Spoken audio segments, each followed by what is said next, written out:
नमस्कार दोस्तों।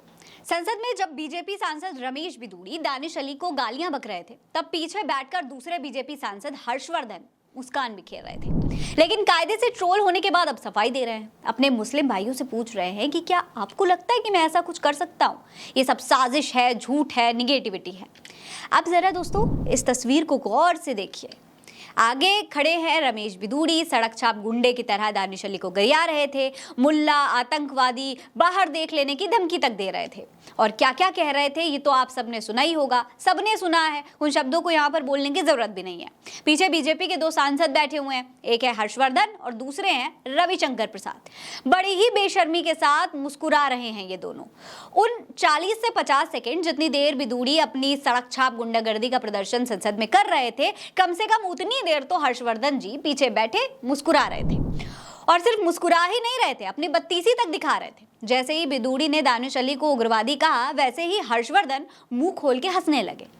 ऐसे खुश हो रहे हैं जैसे चोरी चोरी से कही जाने वाली बातें आज सरेआम सबके सामने बोल दी गई हूं। इस तस्वीर में इनकी हंसी किसी से छुपी नहीं हुई है।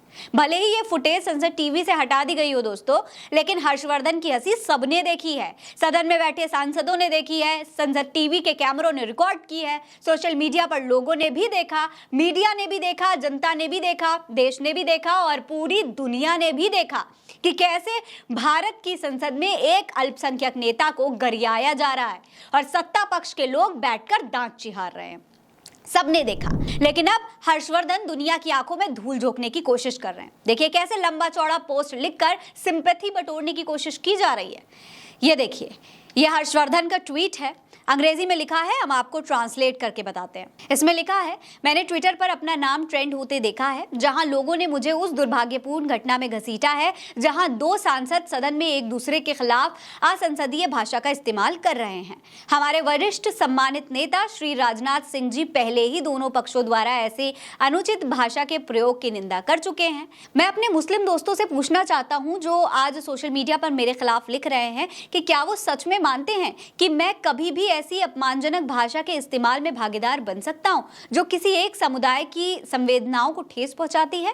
ये नकारात्मकता से भरी एक मनगढ़ंत कहानी है और सोशल मीडिया पर कुछ निहित राजनीतिक तत्वों द्वारा मेरी छवि खराब करने के लिए इसका इस्तेमाल किया जा रहा है।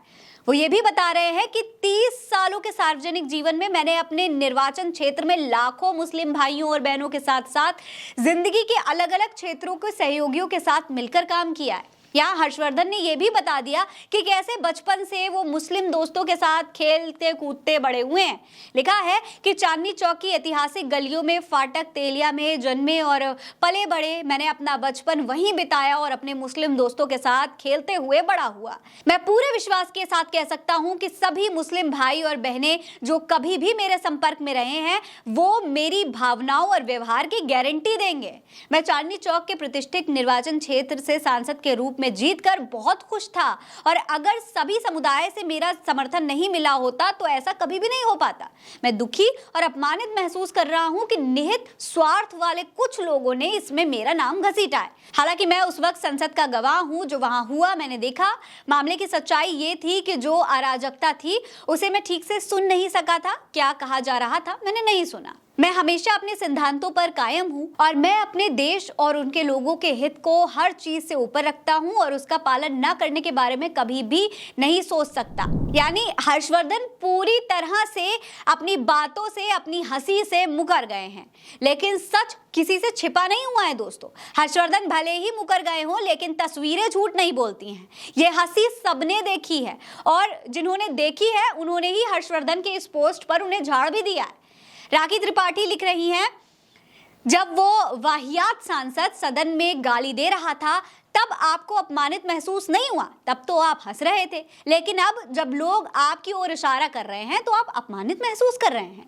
साहसी बनो, अपनी गलती स्वीकार करो। नीलिमा श्रीवास्तव कह रही हैं कि एक तस्वीर 1000 शब्दों से बढ़कर है। बिट्टू शर्मा कहते हैं कि बेशर्म आदमी दांत फाड़ के हंस रहा था। रुहीन नाम के एक पेज से पोस्ट किया गया है। कमेंट है कि जब हंस रहे थे तब बड़ा मजा आ रहा था, आप सफाई दे रहे हो। रवि कुमार जैन कह रहे हैं कि महाभारत के समय यदि दुर्योधन को डांटने का साहस भीष्म, पितामह और धृतराष्ट्र ने किया होता तो ना तो कौरवों की दुर्गति होती, ना ही महाभारत का युद्ध होता। वहीं नवाज कह रहे हैं कि आपका असली चेहरा सबके सामने आ चुका है, आपका असली चेहरा यही है, और राम कह रहे हैं कि आप कायर हैं। मतलब ये है दोस्तों कि जनता से कुछ भी छुपा नहीं है, जनता सब देखती है, सब समझती है। वो समय चला गया जब लोग मुंह पर मुकर जाया करते थे।